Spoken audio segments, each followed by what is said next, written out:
Our topic is primarily resumes. However, we will be starting out with just a few notes on applications, and we'll be closing our topic today on information, good tips on cover letters also. Plus, we're going to be pointing you to some resources that you can use to make this whole process easier. And we're following up our presentation with an email to you with the PowerPoint today, with the speaker notes, with resume examples and resume templates too. So thank you very much to our moderator today, Jack. Would you please introduce yourself? Hello. All right. Let me grab something real fast. Well, happy rainy Tuesday. I don't know if it's raining for everybody else. It's pretty wet out here. I'm in Marshall today. So my name is Jack. I'm going to be handling the questions that are going to come into the chat box. Due to the large number of attendees, everyone's mic, it has been muted, but you can enter your questions by activating the chat feature. That's going to be on the bottom right-hand side of your screen. So every few slides, Angela is going to pause to allow us to ask questions. If we don't get to your question right away, don't worry. It's probably because we're waiting for that topic to come up later along with a couple of slides down the road. So speaking of slides, again, the entire presentation, everything will be emailed to you. It could be today, it might be tomorrow. You will receive that. And so again, please address your questions in the chat box. You can address them to everyone or privately to all the panelists. But we're excited you're here, and let's see what we can learn today. All right, thank you so much, Jack. And yes, we love your questions in the chat. And at the end, of course, we'd love to get your feedback too. If there were things you were hoping to learn today that you didn't, or if you got good information, we just always love to hear. So as far as attendance goes today, for those of you who are receiving unemployment insurance benefits, you will need to go ahead yourself and mark this class completion in your reemployment services. This is one of the creative job search workshops.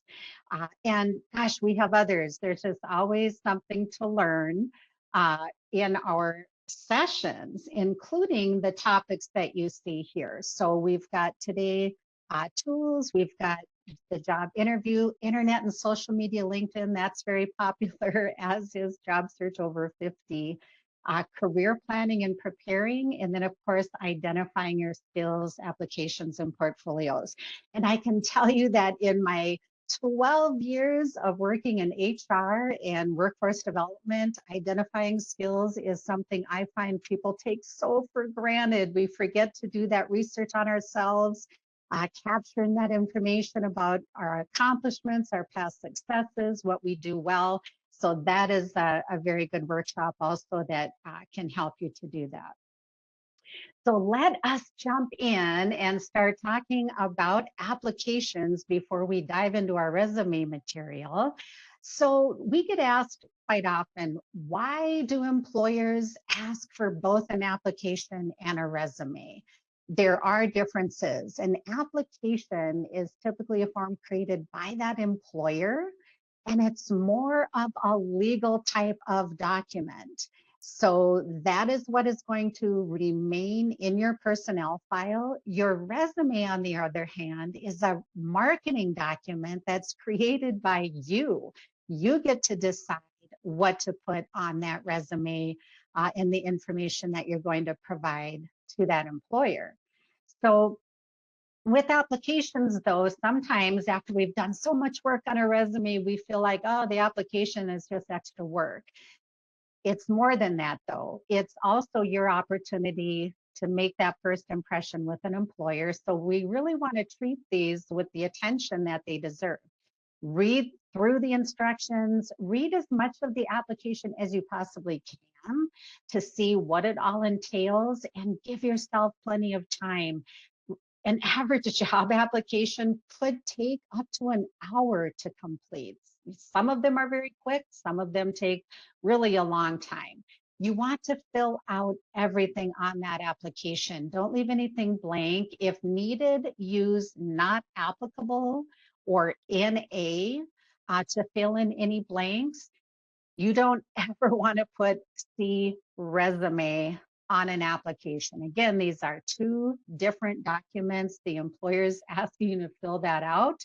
So yes, some of that information is going to be a duplicate of what you have on your resume, but you always want to complete that application as the employer is asking you to. And of course, read the small print. Usually there's an attestation line. I attest to the fact that this information is true and accurate. So your signature there will confirm that accuracy. And of course, you want to keep good records. Each employer is likely going to require you to create a password when you're applying online. Keep track of that. Keep a spreadsheet, keep a notebook. I encourage everyone to develop a master application that you can refer to with your employment dates, employers, supervisor names, etc. This is going to help you with your application processes going forward, and it's also going to ensure consistency of information. And again, application is just one of those first impressions. Jack. I'm having some complications. Is anyone else having sound problems? Or are they able to hear you? It broke up for me. I just wanted to check it out. Is anyone having All right. sound problems with hearing? Or is it just my computer? I'm just me. seeing a few people. Thank you for responding. Those of you in the chat that are indicating the sound seems fine. Maybe we're still getting some of that solar magnetic issues, Jack. That could be. So jumping into our resume topics here. So just to quickly cover what our learning goals actually are with this material, it's a lot of good material. What we want you to leave here with is understanding what key resume basics are, knowing what those resume sections are, knowing the importance of targeting. That's probably the most important thing you're going to want to do with your resume. Understand the various formats that are out there, the formatting choices, and the importance really of choosing the one that's going to work best for you, and knowing what an accomplishment statement is and how to use accomplishment language to sell your skills on a resume. Now, I'm going to call your attention to that slide, that little red person there that's leaving that crowd. I want you to think of that little red person when we get to the content later on accomplishment language, because that really is what takes a resume from decent or a good resume to really an outstanding resume. You want to be that little red person leaving the crowd. So we're going to go over all of those strategies. Is there a perfect resume? Unfortunately not. There's no exact formula to resume writing, but we are going to cover the 4 key strategies that everyone wants to apply to their resume, regardless of occupation, regardless of what format you use. But really the only test for your resume is whether or not it is getting you those interviews. So we're going to give you those best practices, but really the bottom line is you have to be comfortable with it so that you can sell what you have in that resume when it does get you an interview. So also, I'm just going to mention too, as you read and research about resume writing, you are probably going to find conflicting advice. When that happens, when you get different opinions about your resume or formats, etc., ask yourself about the context. So is this advice I'm hearing directed to a job seeker in a specific industry or with a certain background? Second, ask yourself, is this what's right for me? So again, if you follow our resume basics and our strategies, you're going to be in good shape. So generally speaking, resumes are a review of your qualifications. So qualifications meaning your education, your skills, your experience. It needs to be focused on a job posting, a job listing, or specific occupation or industry to which you're applying. You're going to include essential information only. And when we say essential, we mean essential to that employer that you're submitting it to. So you'll only be including those items that help market you to that employer. It is skills based and it's about your accomplishments in your past careers, positions, using those skills that actually made you good at that job. It's unique. And again, it's what makes you different. And of course, it's written by you. So it should be reflecting you. And remember, this is a marketing tool, right? We're selling a product essentially. So as a marketing tool, you really want it to draw attention to your best skills and qualifications that match the job. And there are ways of accomplishing that with your layout. So we're going to talk about that too. It's effective, meaning it gets you an interview. So it has a nice appearance, it's clean, it's clear, you've got a strong top section, it's easy to read, quick to scan. And of course, again, specific. It's targeted to the job that you're applying for. You'll be hearing that repeated several times during our workshop together. I do hear from any number of people that I'm visiting with, oh yes, I've got a good, strong resume. I've got an excellent resume. A recruiter helped me do my resume. I send it out 40 times a week. When I hear that, it's an instant red flag that tells me, if you're sending it out 40 times a week, are you changing it every time you submit it to target to the job? Again, that's probably the most important thing, and it's why we repeat it. When it comes to just the basics, you want to keep it brief. And this can be difficult, especially for mature workers that have a lot of experience trying to decide what not to include. But remember, this is not a complete work history. It's a preview.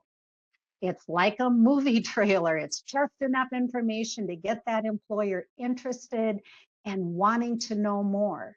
And so it should be a quick and easy read. You want to have clear sections, accomplishment statements that describe your work experience won't be written in full sentences, or it's not like a narrative. It's not an essay. It's a marketing document. So think quick, easy to read. It's a fluid document. And again, its whole purpose is to get you an interview. So you'll be hearing us talk about those 4 key strategies for any occupation, any format you use. It's the targeting to the job. It's incorporating keywords from that job listing you're looking at or from the occupation or industry. You want to leverage that top section, have a good, strong top section. That's your most valuable space. And then again, using that accomplishment language, which is one of my favorite topics. Think of that little red person moving out from the crowd. We're going to talk about that toward the end of our content. So this is an interesting slide. Visual impact. Let me explain what you are looking at here. This image comes from theladders.com, which is a website specifically for $100,000 a year jobs and more. What it's showing here is the heat from a recruiter's eyeballs as they move over 2 different resumes. So on the left, you can see that resume, it really has dense chunks of text. It has wide margins. On the right, you'll notice, if you can see, I know they're small, but on the right, you've got clear separate sections. You've got spaced out text. So just notice that the recruiter on the left, as reading the resume on the left, didn't even finish reading that one. Okay, so this just really illustrates the importance of resume layout, making it clean, clear, easy to read, and scannable. Scannable both for software, if you've heard of Applicant Tracking Systems, ATS, that scanning software used by many organizations to screen documents initially. So you want it scannable for those applicant tracking systems, but you also want it scannable for the human eye, for when your resume does get in front of that hiring manager. So a few things to be aware of. Just be aware that tables and graphics can be misread by those applicant tracking systems. So avoid tables, avoid graphics. Upload your resume as a Word document or docx that doesn't contain charts, graphics, text box. Don't put any text either in the header or the footer of your document. This really helps ensure that the information is parsed correctly. And again, remember those applicant tracking systems, they are focusing on those key words from that job listing. So you really want to make sure, again, that's one of those key strategies, incorporate keywords from the job listing. And when it comes to those applicant tracking systems, you can do a little research. You can look around on the application page, see if there's an ATS brand name, and then Google that ATS brand name and see if you can find some tips on submitting a resume through that ATS. I just did that recently using Chat GPT, which is, of course, an AI tool, artificial intelligence tool. I asked it to give me tips for submitting a resume through, I think I asked for Breezy HR. And by golly, it came up with some very specific tips for that particular ATS. So you're going to see many resume templates. Again, if you're Googling resume templates that are probably using formatting that we are encouraging you to avoid. So just, again, make sure that your format, whatever format you decide on, doesn't distract from your message of relatable skills and work history that you're trying to convey to the employer. Having too much formatting on a resume, for example, can make it very hard to read also for that human eye. So remember, this is a marketing tool, it's a selling tool, and you also always want to be honest, have accurate information. Not being honest or having inaccurate information could absolutely cost you your job later. And I think we've all read headlines about that. Focus on skills and things that you've achieved or accomplished rather than just the tasks that you performed. And we're going to look more closely at that. But just, think about the fact that employers are more interested in results, outcomes, value, rather than just a task you performed. So focus the resume on a particular skill or again, a job. If you try to include all your experience and skills, you really make it harder for the employer to see you in the position. And again, if you are someone who is like me, a mature worker, and you've got a lot of experience, that might be the hardest thing for you is to determine what not to include on your resume. If you're struggling with that, if you're trying to pare it down, keep it clean and easy to read, just ask yourself, what does this employer care about from my past experience? That will help you to determine what not to include. And so, again, that targeting, again, it's all about what this employer wants to hear, what this employer cares about. And targeting will also help some of you who may be overqualified for a job to diminish the appearance of overqualification. If you have a master's degree in English and the job does not require that master's degree, you might want to leave that master's degree off. So just remember, to us, to job seekers, it's a selling tool. To employers, it's a screening or elimination tool, right? When they're first looking, they are weeding resumes out when it's in front of the hiring manager. And again, use those keywords to stand out in not only the applicant tracking systems that identify and eliminate candidates based on keywords. But just remember, the human being employer is also looking for those keywords. I'm going to give you a little tip here. It's not in the PowerPoint, but I think you'll thank me later if you don't already use it. If I'm helping somebody with a resume, I ask them to send me a copy of the job listing. I look so closely at that. I pull out those keywords, those key phrases. Then I look at that resume and I look to see where are those keywords and phrases. So here's my little tip if you don't already know it. Control F.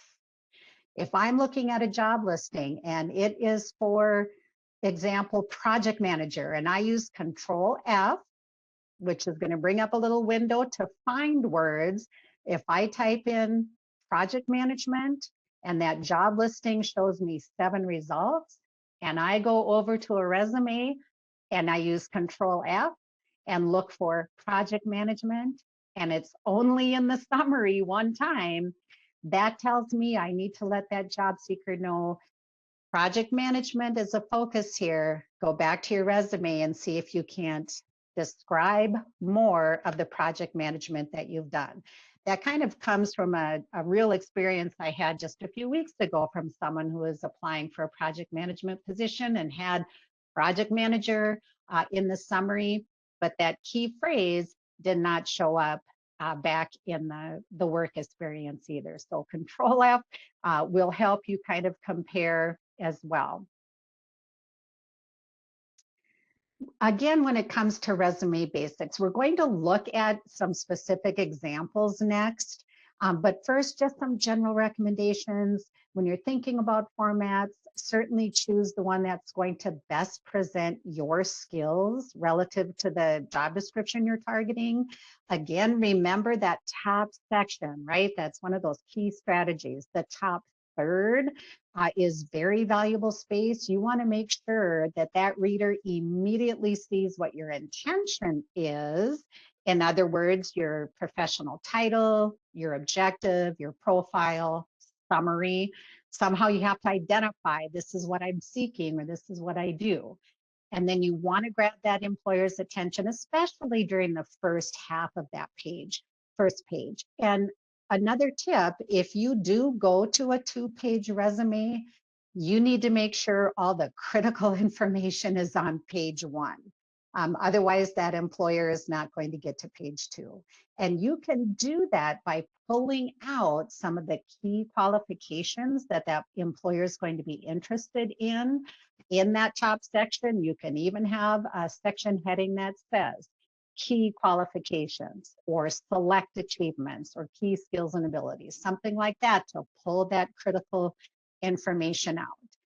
You also want to use a lot of white space. Remember that visual impact slide where the recruiter was looking at those 2 different resumes.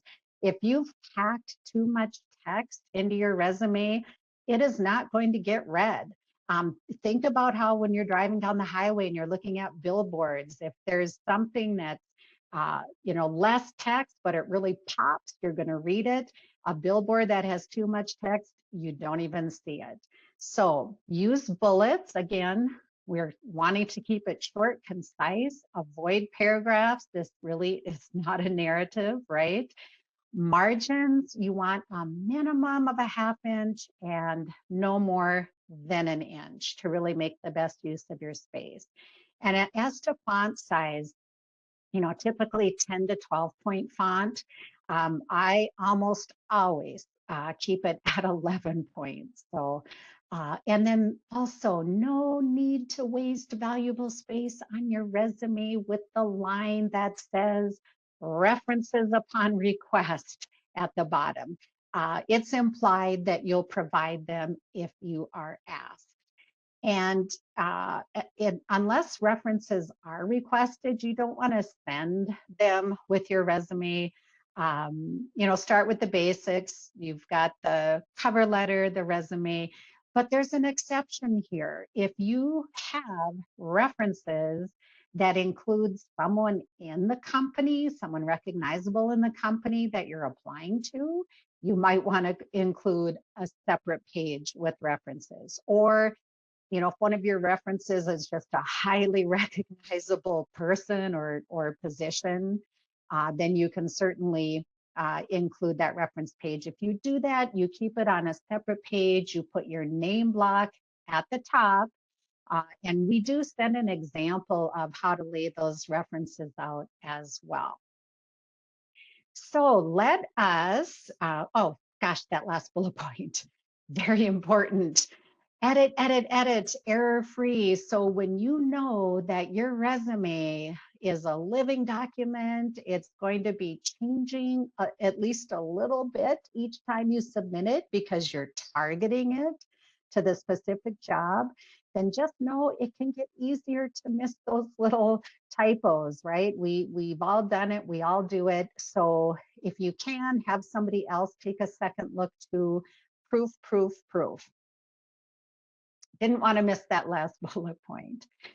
So let's talk about formats. And again, regardless of what format, the most important thing is do that targeting. You're going to be receiving resume examples and templates in our follow-up email that we're sending out, and those will be in Word.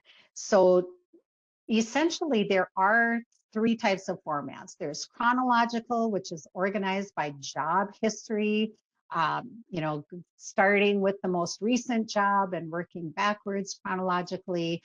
Functional or skills-based is really focused on various skills rather than work history. And then combination, which is really my favorite, is kind of a again, combination of the two, chronological and emphasis on skills. So whichever format you use, choose the format that tells your story best. And let's look at a couple of examples here. And let's see. I'm going to, because my sharing application isn't working that great, I am going to see if I can have a workaround here.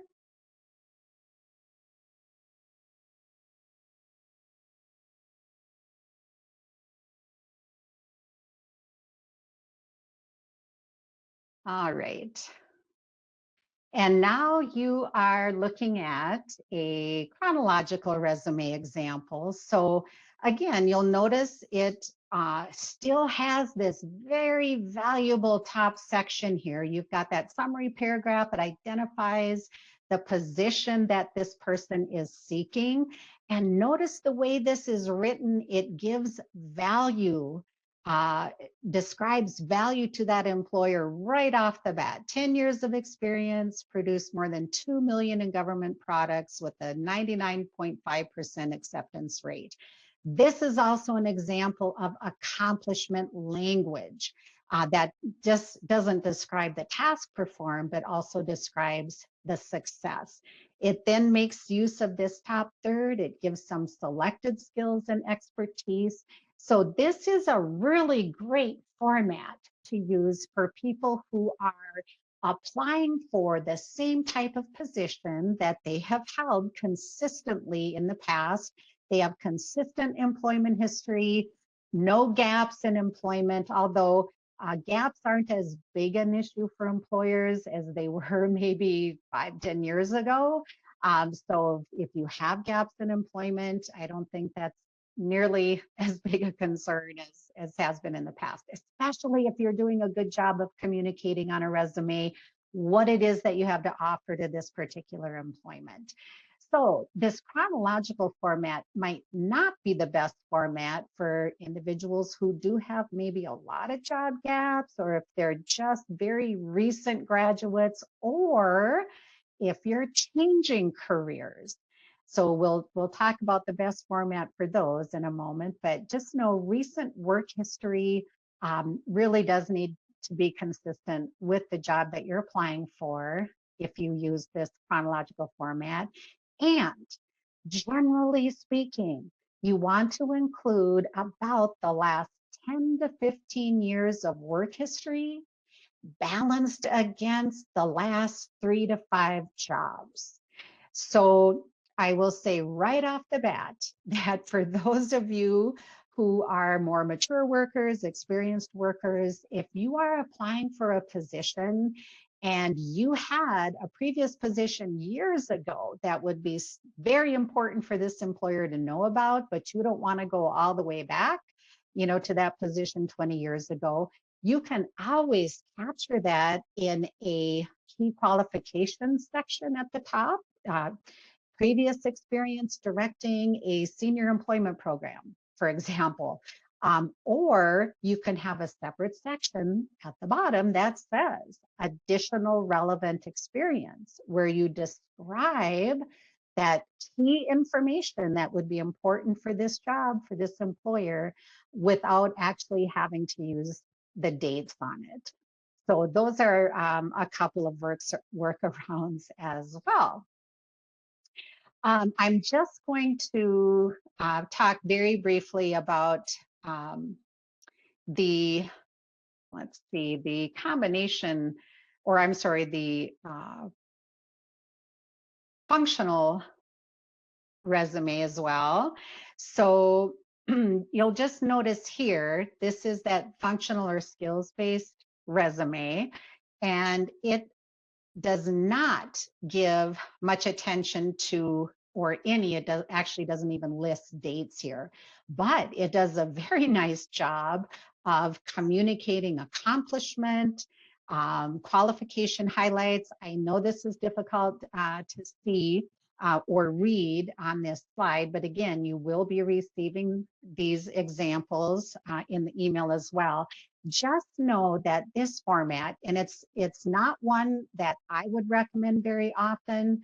I would recommend it for very new job seekers, recent graduates, maybe people who have been out of the workforce for a very long time, maybe a stay-at-home parent, for example, somebody who's been incarcerated. Otherwise, I do think that there are better formats, and I'll show you my favorite.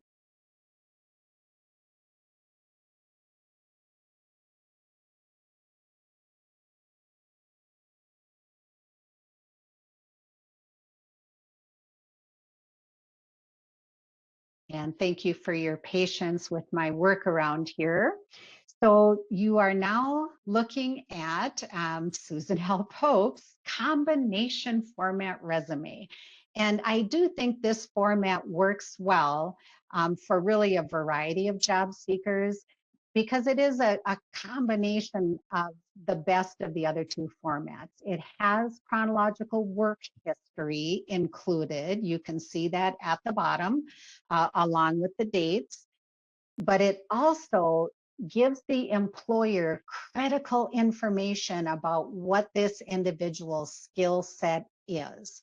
And again, knowing that when you are crafting your resume, it's all about what this particular employer is looking for this particular job, it can really help you organize that information under whatever those particular skill headings would be for you.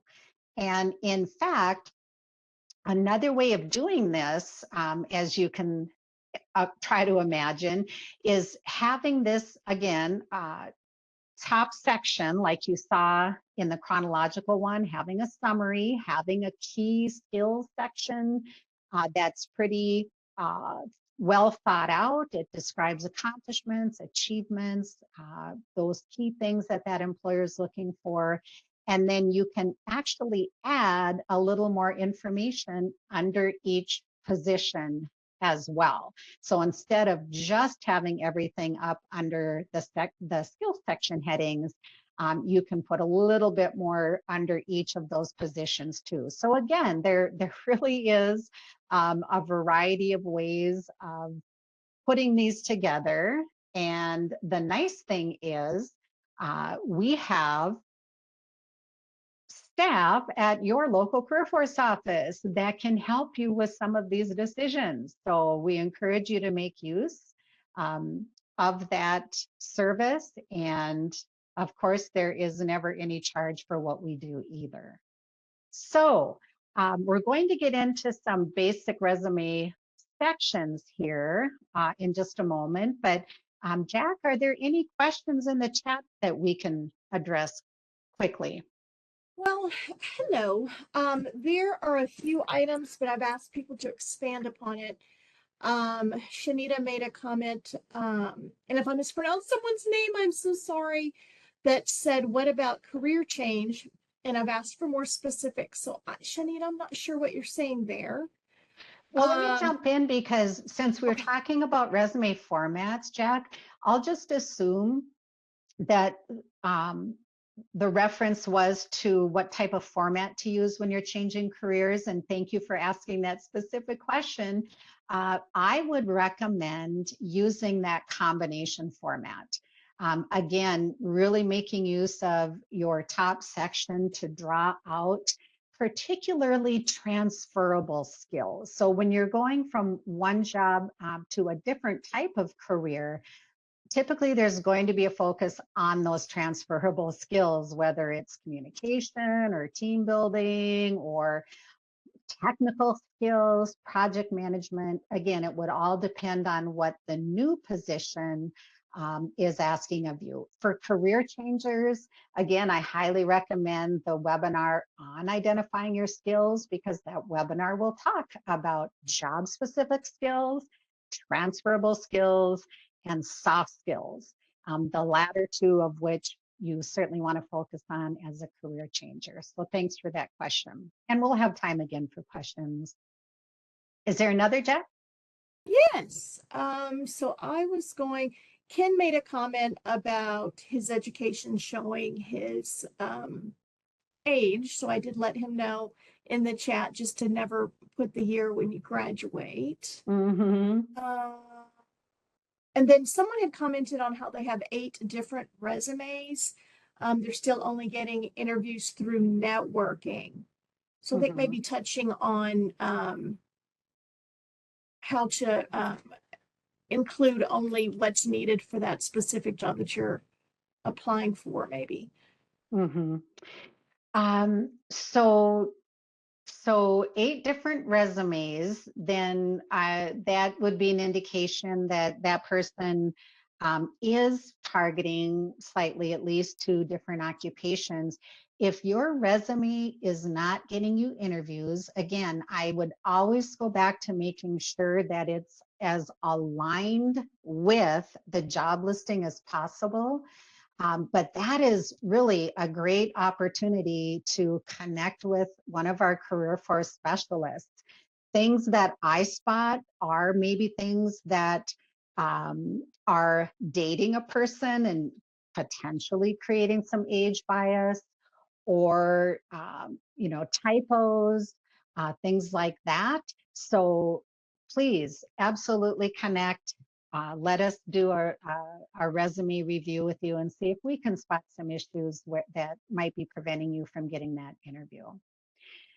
We'll jump ahead to our basic resume parts, sections of a resume that regardless of format, you're going to want to include. So when we look at first, of course, your name block, you want to make sure that you use your full name, typically no nicknames, and a street address is no longer necessary. No doubt you will add that or it'll be required on the application, but you don't need to put your full street address on your resume.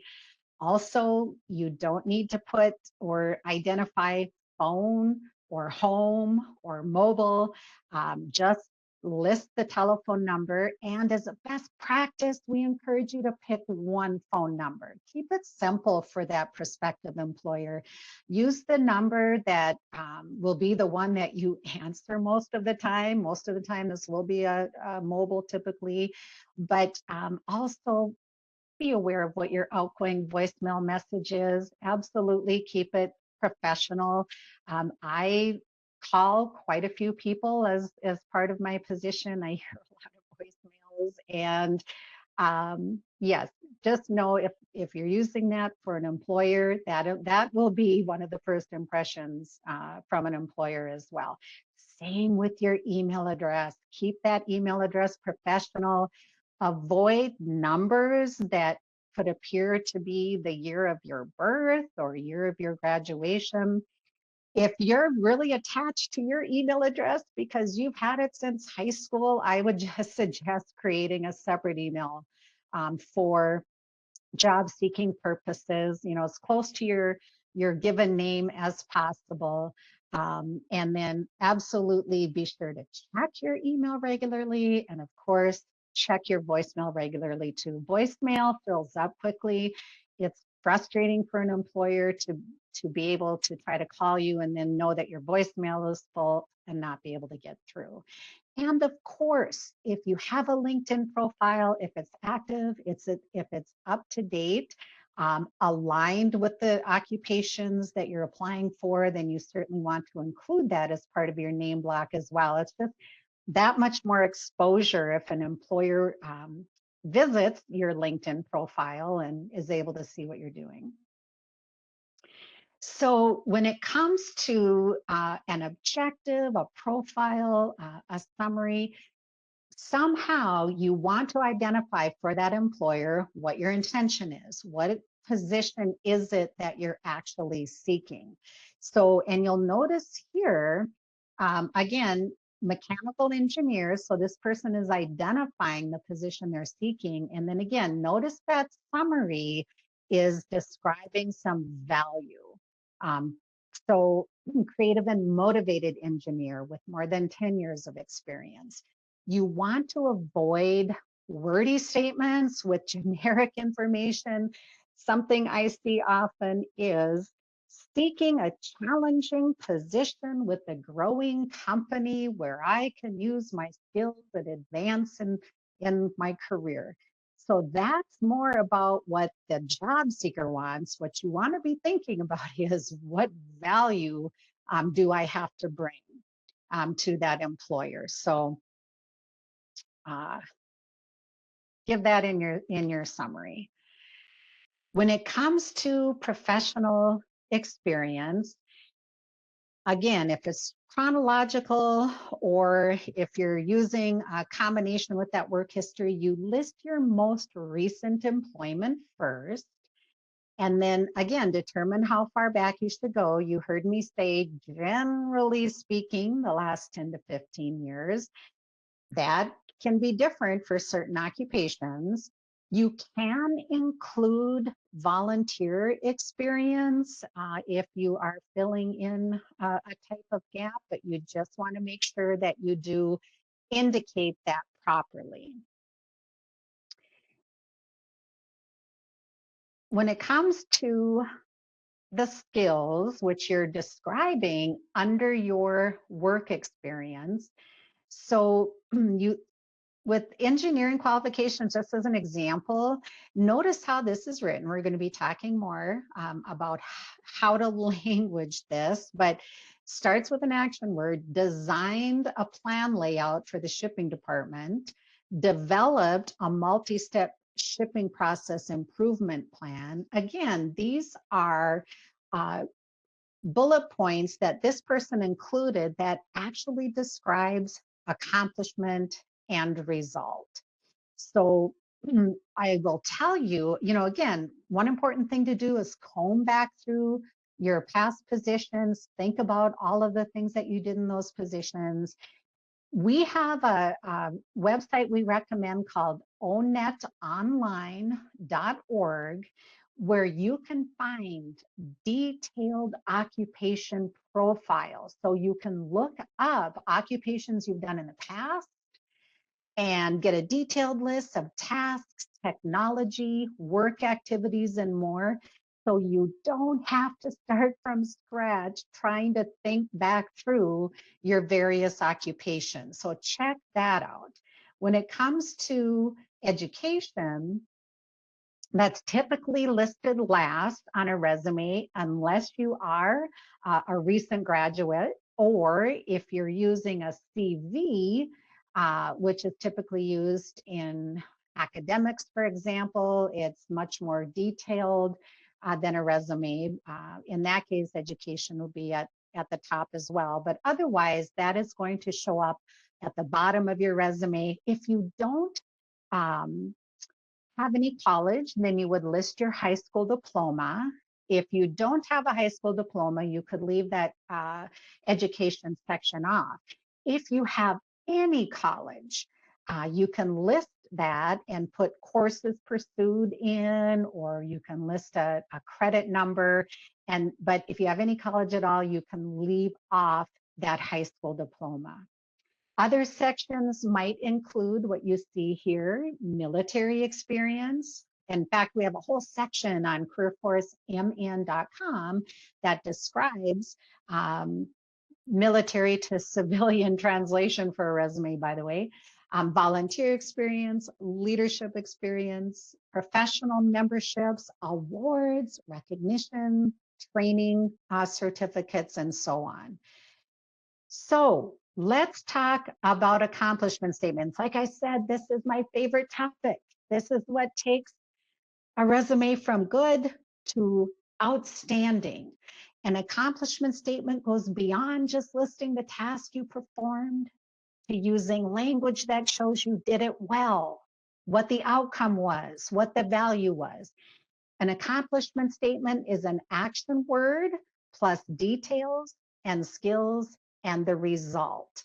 So you can find actually action words on our careerforcemn.com website. It might be things like managed, directed, developed, drafted, influenced, led, resolved, responded. There's all kinds of those action words. When I see a phrase like responsible for on a resume or responsibilities included, that does not add value. Just lead right off instead of responsible for managing calls, just lead right off with managed calls. Carefully crafted accomplishment statements really do make people stand out.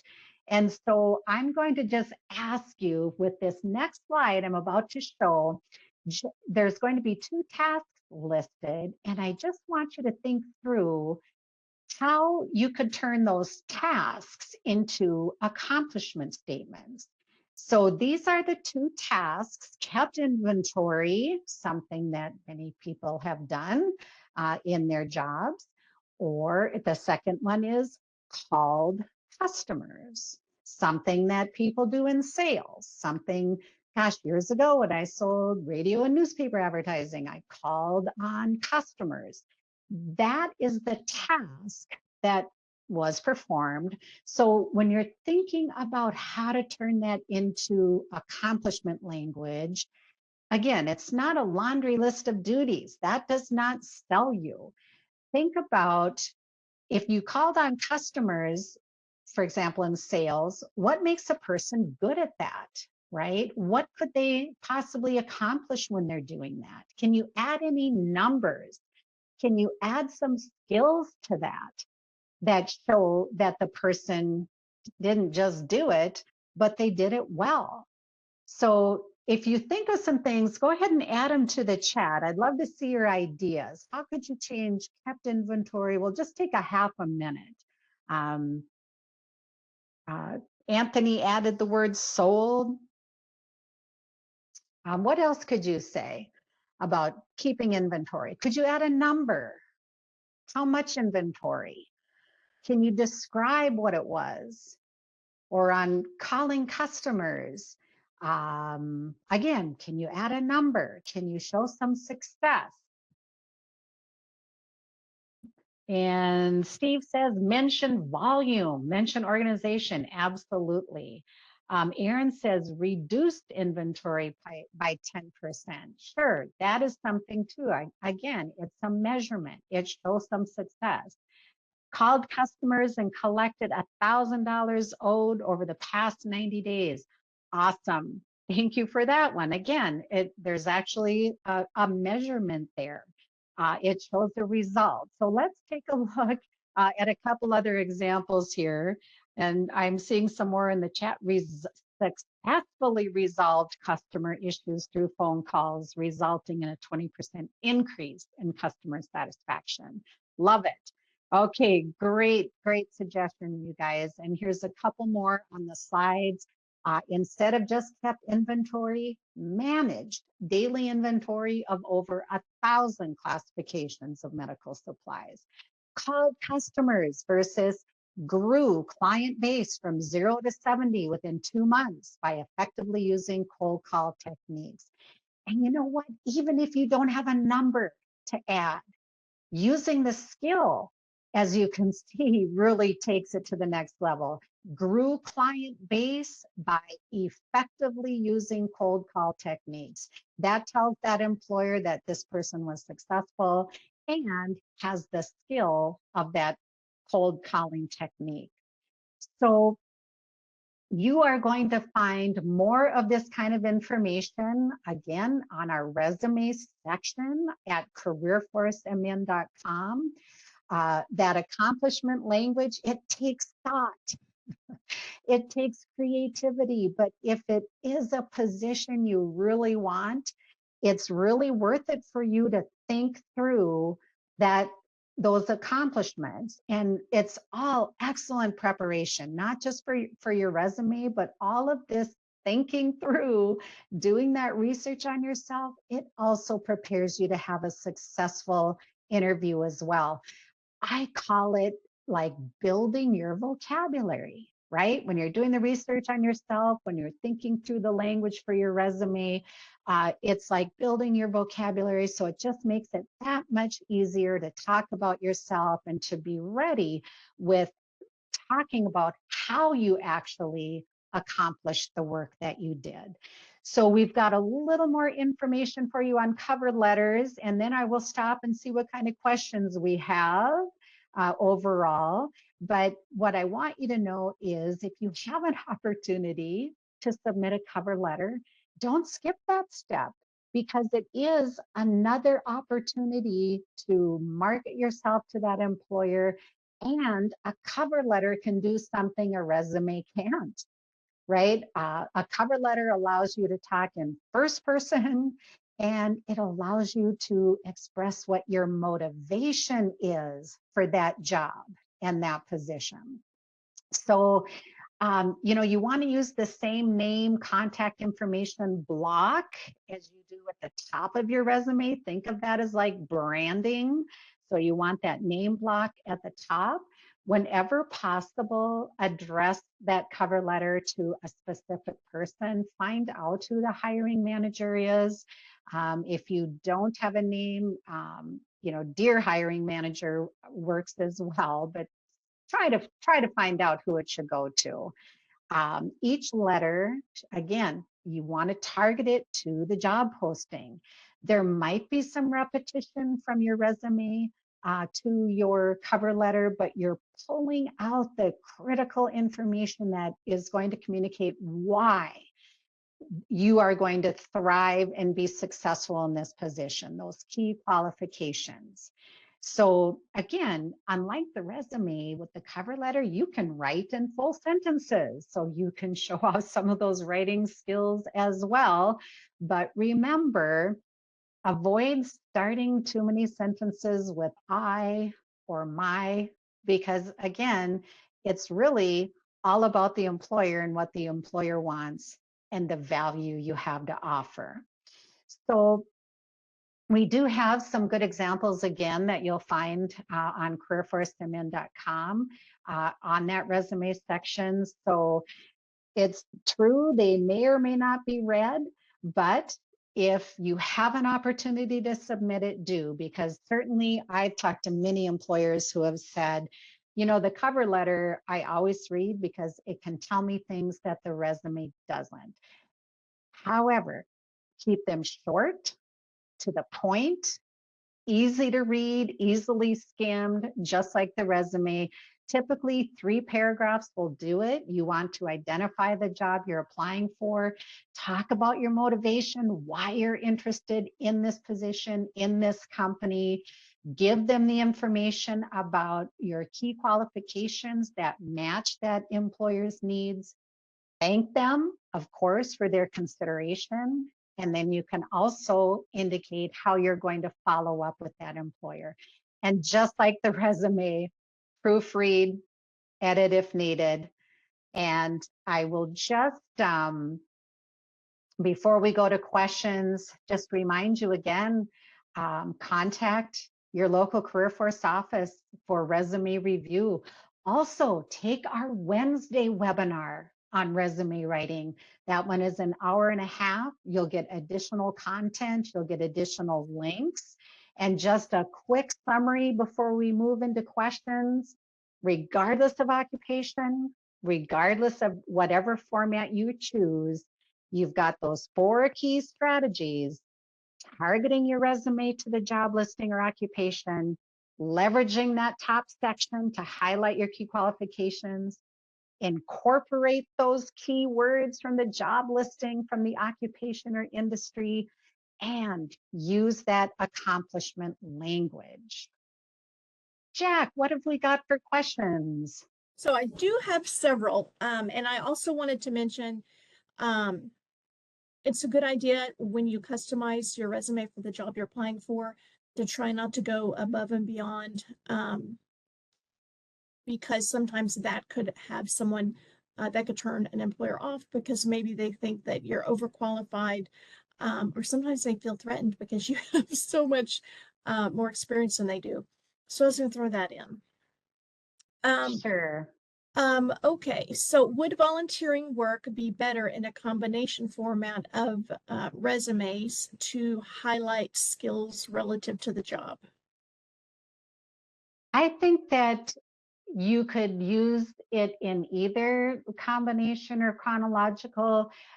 Again, it's not typical to have volunteer experience listed as like a position on a chronological resume, but if you had an important volunteer position where you were leading or managing or contributing, and it does fill in a gap on a chronological resume, and it's pertinent to the job you're applying for, then you could include it on chronological.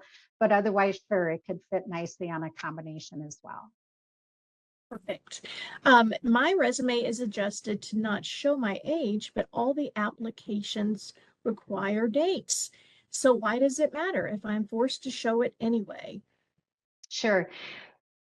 Just know that the person who's going to be reviewing those resumes and deciding who to interview may very well not see that application. There's a reason why, especially with organizations that have an HR department, there's a reason why those applications are kept separate from the process of deciding who to interview. And it's because that information is there and could create bias. Perfect. Is not including dates a tip-off to mature ages? I had the same job for 32 years. So, gosh, one of the things, I'm so glad that question came up, because one of the things that you'll be receiving by email after the presentation today is an illustration of how you can describe progression of employment when you've had long-term employment with the same employer. And so it's an opportunity maybe to show different dates if you had different titles during that 30-year period. But otherwise, yep, it's pretty tough to disguise dates when you have had the same employment for that long. In that case, one of the other documents you're going to receive after today's presentation is one that describes addressing employers' concerns regarding overqualification or age. Sometimes those two things go together. I will just tell you that one way to combat age bias can be to really describe your motivation for this position and your intent to bring some longevity to the position as well. And attend the over 50 job search webinar. You'll get some great tips there too for both resume and interviewing.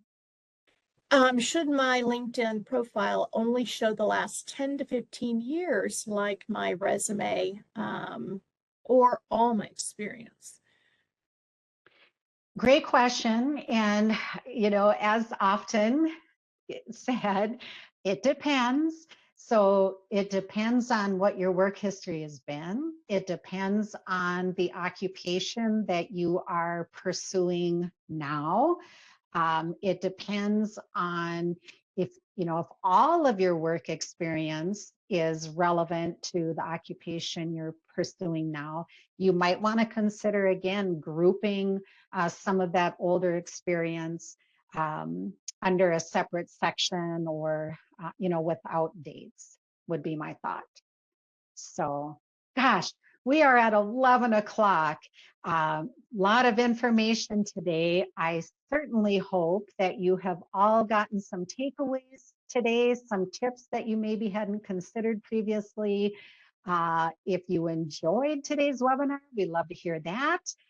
If there are things you wish would have been included that you didn't hear about, we'd love to get that feedback as well. Otherwise, look for that follow-up email. You're going to get additional information there, along with, again, the PowerPoint, speaker notes, and some good templates as well. Thank you so much, everyone, for being here today. Jack, any final comments from you? And thank you again for moderating. Absolutely. I just encourage everyone to please go to, I'd sent out links and then I'll send out more.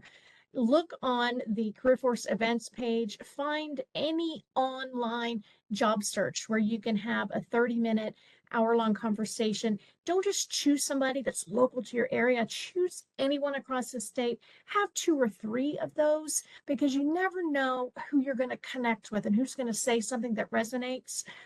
Stay positive.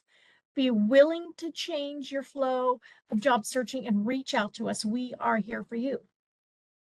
Yay! Yay. Thank you, Jack, and thank you, everyone, for your comments in the chat. We'll wish you a great rest of your day and take advantage of all of the education and assistance available through Career Force. Thanks.